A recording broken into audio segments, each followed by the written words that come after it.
योग वशिष्ठ महारामायण सुनते रहने के लिए हमारे चैनल को सब्सक्राइब करें और बेल आइकन जरूर दबाएं।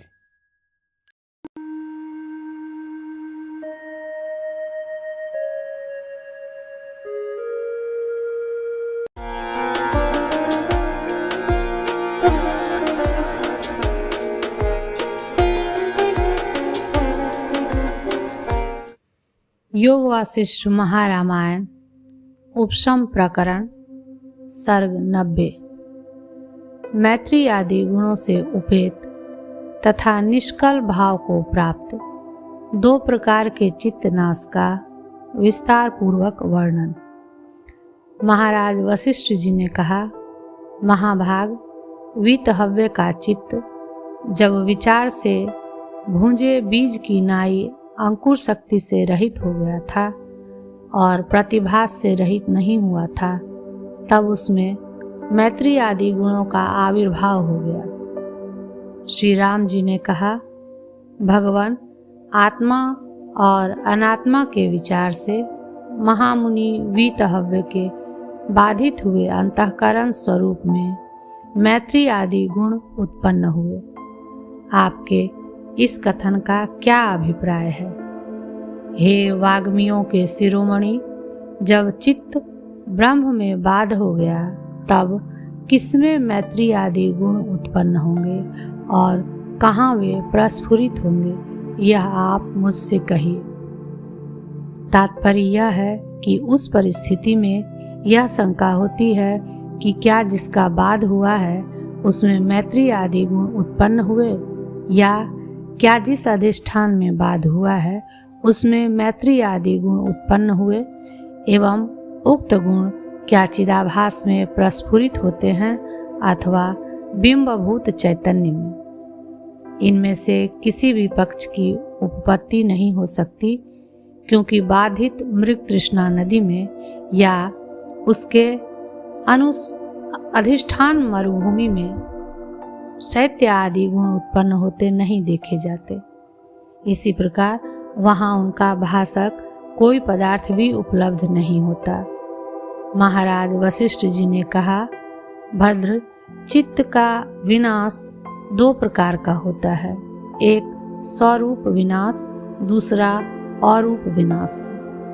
सारांश यह है कि स्फटिक आदि स्वच्छ पदार्थों में पड़े हुए अपने प्रतिबिंब में जिस प्रकार अन्य पुरुष के भ्रम का आभास होता है, उस प्रकार चित्त में पड़े हुए चित्त प्रतिबिंब में चिदंतरत्व अन्य चित्त का आभास होता है। उस भासमान रूप से युक्त एक चित्त विनाश होता है और दूसरा तादृश रूप से शून्य चित्त विनाश होता है। पहला स्वरूप विनाश तो जीवन मुक्ति होने से होता है और दूसरा अरूप विनाश विदेह मुक्ति से हो जाता है। इस संसार में चित्त का अस्तित्व दुख का कारण है और चित्त का विनाश सुख का कारण है। अतः पहले चित्त की अस्तित्व का विनाश कर तदंतर चित्त का विनाश कर देना चाहिए। तब किस तरह की चित्त सत्ता है उसे कहते हैं। हे श्री राम जी, जिसका बाध नहीं हुआ है, उस अज्ञान से उत्पन्न हुई वासनाओं से व्याप्त जो जन्म कारण मन है, वही विद्यमान मन है, यह आप जानिए। यह विद्यमान मन केवल दुख का ही कारण है। प्राक्तन अनादि अध्यास से सिद्ध देह, इंद्रिय, विषय आदि के धर्मों में आत्मा के संसर्गाध्यास से ममता होती है और उससे वे मेरे हैं यूं जीव घना अभिमान कर लेता है।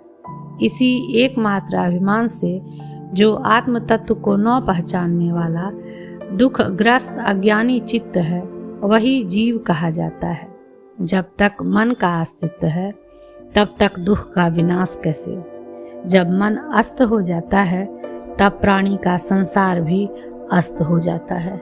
हे श्री राम जी, इस अज्ञानी जीव में ही वासना रूपी अंकुरों के समूहों से दृढ़तापूर्वक प्रतिष्ठित हुआ विद्यमान मन ही दुख रूपी वृक्ष का मूल है, यह आप जानिए।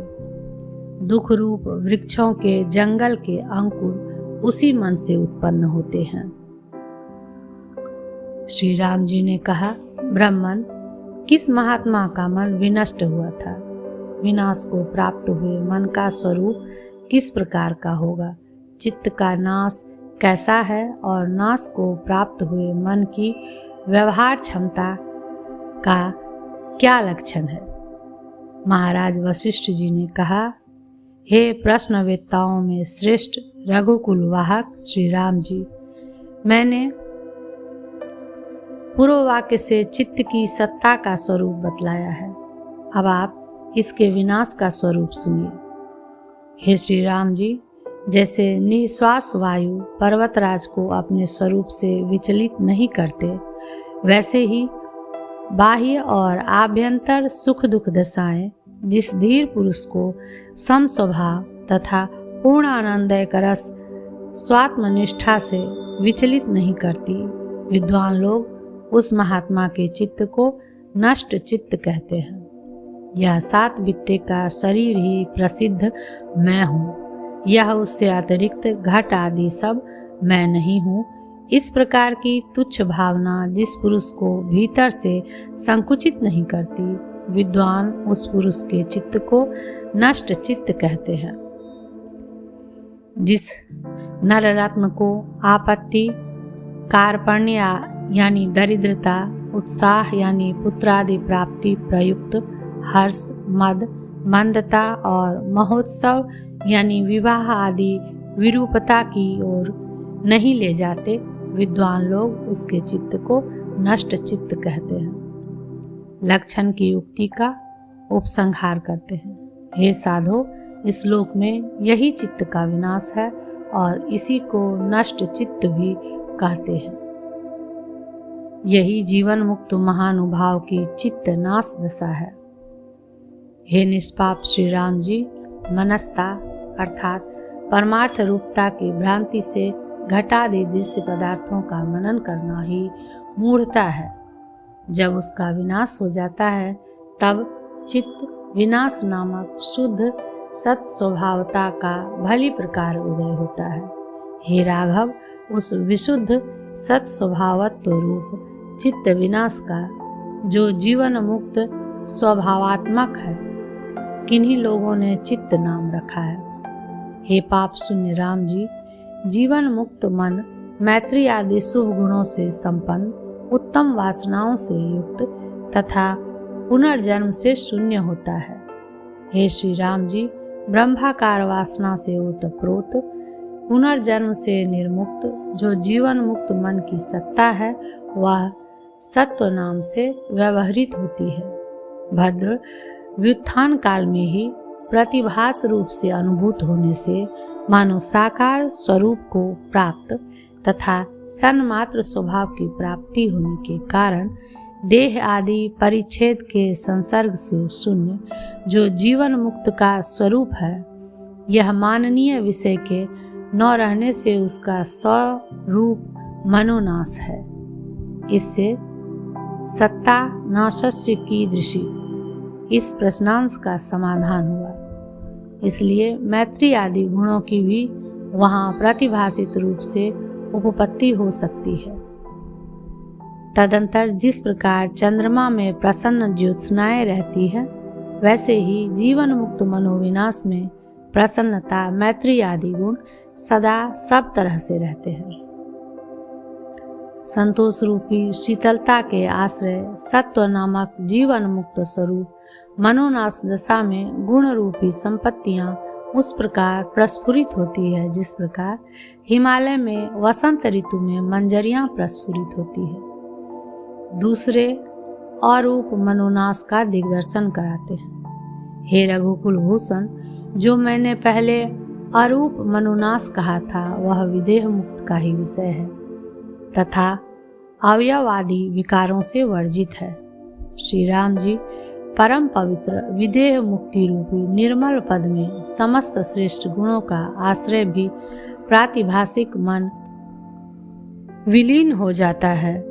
भद्र, विदेह मुक्त महात्माओं के प्राप्य विषय उस सत्व विनाश रूप अरूप चित्तनाश दशा में किसी भी दृश्य पदार्थ का अस्तित्व नहीं रहता, क्योंकि जिस परब्रह्म पद की प्राप्ति दशा में न दूसरा दिखाई पड़ता है, न दूसरा सुनाई पड़ता है, न दूसरा ज्ञात होता है, वह भूमा है इत्यादि श्रुति है। कथित अर्थ का ही विस्तार करते हैं। वहाँ यानी अरूप चित्त विनाश दशा में न मैत्री आदि गुण है, न गुणाभाव यानी मनोदोष है, न श्री गुण समृद्धि है, न श्री का अभाव दोष समृद्धि है, न चपलता है, न उदय है, न अस्त है, न हर्ष है, न अमर्ष है, और न पृथक तदीय परिज्ञान है, न तेज माइक सत्ववृत्ति है, न कुछ तम माइक तमोवृत्ति है, न संध्या है, न दिन है, न रात है, न दशाएं हैं, न आकाश है, न नीचा प्रदेश है, और न अनर्थ रूपता है, न कोई वासना है, न किसी प्रकार की रचना है, न इच्छा है, न अनिच्छा है, न राग है, न भाव है, न अभाव है, और न उक्त पद साध्य है। वह परम पद तम और तेज से शून्य, तारे चंद्र सूर्य और वायु से वर्जित, संध्या रजकरण और सूर्य कांति से रहित, शरतकालीन स्वच्छ आकाश के सदृश अत्यंत निर्मल है। जिस प्रकार वायु का विशाल आकाश प्रतिष्ठा स्थान है, वैसे ही वह विशाल पद उन लोगों का प्रतिष्ठा स्थान है जो लोग संसार के कारण चित्त और तज्जनित निरंतर भ्रमण से परे हो गए हैं।